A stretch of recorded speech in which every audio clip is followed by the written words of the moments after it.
Bom dia, pessoal do nono ano. Vamos aqui para nossa aula, né? Hoje vamos falar sobre volume de prismas e de cilindros, certo? Vai ser uma aula bem rápida. Vou colocar aí a atividade para vocês fazerem, entregarem durante a aula ou até mesmo após a aula, certo? Então vamos lá. Volume de prismas e de cilindros. Vamos começar com a figura que é chamada de prisma, certo? Então vamos lá. O que seria um prisma, né? Ela é uma figura espacial que ela vai ter duas bases que tem o mesmo formato, certo? A mesma dimensão, certo? Mesmo os valores de lado, de área também, certo? E vai ter as arestas que vão estar ligando, né, essas duas faces. Aqui eu tenho um prisma bem específico que é o cubo, e aqui eu tenho o paralelepípedo, certo? Que é como se fosse um cubo mais alongado, certo? Molda-se essas dimensões aqui.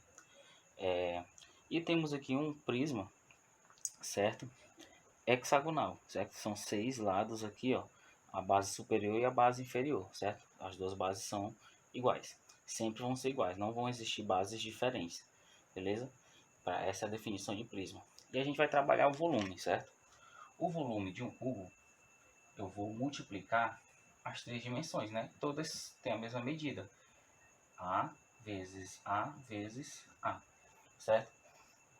E se a gente for reparar aqui, ó, essa partezinha, certo? É como se fosse a área dessa base, ó. Base vezes altura, certo? Ó, como se fosse a base desse quadrado, que é A ao quadrado. Então isso aqui é como se fosse a área da base. E esse A aqui, ó, é como se fosse a altura desse cubo.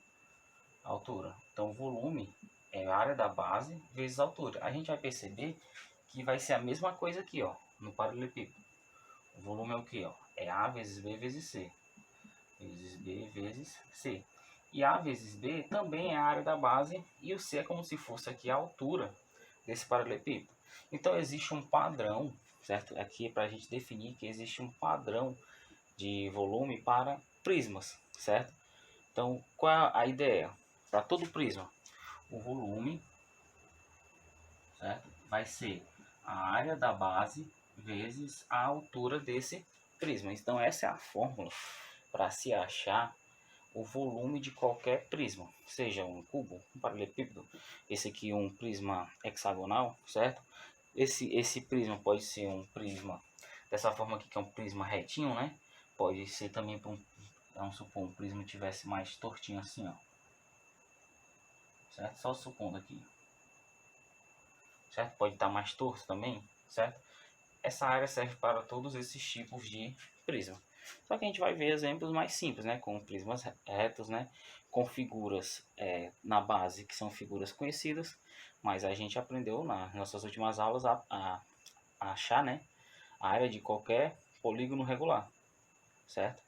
Então, se eu souber a área de um desses polígonos aqui, ó, que é o superior e inferior, que é a mesma coisa, certo? Aí eu vou calcular a área desse polígono e multiplico pela altura desse prisma. A altura do prisma é essa regiãozinha aqui, ó, essa partezinha, a altura.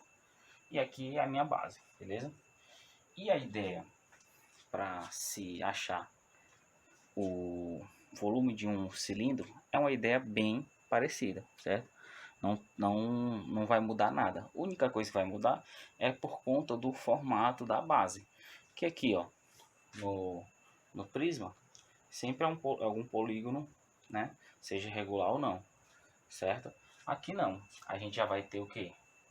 Circunferências, né? Na base. Também pode ser um cilindro assim dessa forma, que é reto, ou pode ser um mais torto assim, ó, certo? Também vai servir. A ideia do volume de um cilindro é a mesma. Também vai ser, ó, o volume também vai ser a área da base vezes a altura. A altura aqui, ó, certo? A altura do cilindro. Só que aí tem uma pequena mudança com relação a essa área da base. Porque aqui, ó, a base vai ser o que? Uma circunferência. E a área de uma circunferência, no caso que é a minha base, é o que? É π vezes r ao quadrado. Então, eu vou modificar, ó. Vou, em vez de colocar a área da base, eu coloco essa fórmulazinha aqui, ó, que é a fórmula, né, da área de um círculo, de uma circunferência, né? Da região interna de uma circunferência. Então o volume aqui é πr ao quadrado vezes a minha altura, certo? Então, para determinar o volume de um cilindro, certo? Eu preciso saber o raio da base, né? Que é a mesma, a base de cima e a base de baixo. E preciso saber a sua altura. Porque o π é aquele valor que a gente já conhece, né? Que é aproximadamente 3,14, beleza? Então é isso, a nossa aula vai ser bem curtinha mesmo, certo? Eu vou passar para vocês agora uma atividade que vai envolver tanto o volume de prisma quanto o de cilindro, certo, gente? E é isso, espero que vocês tenham gostado, tenham entendido tudo direitinho e até mais. Tchau, tchau.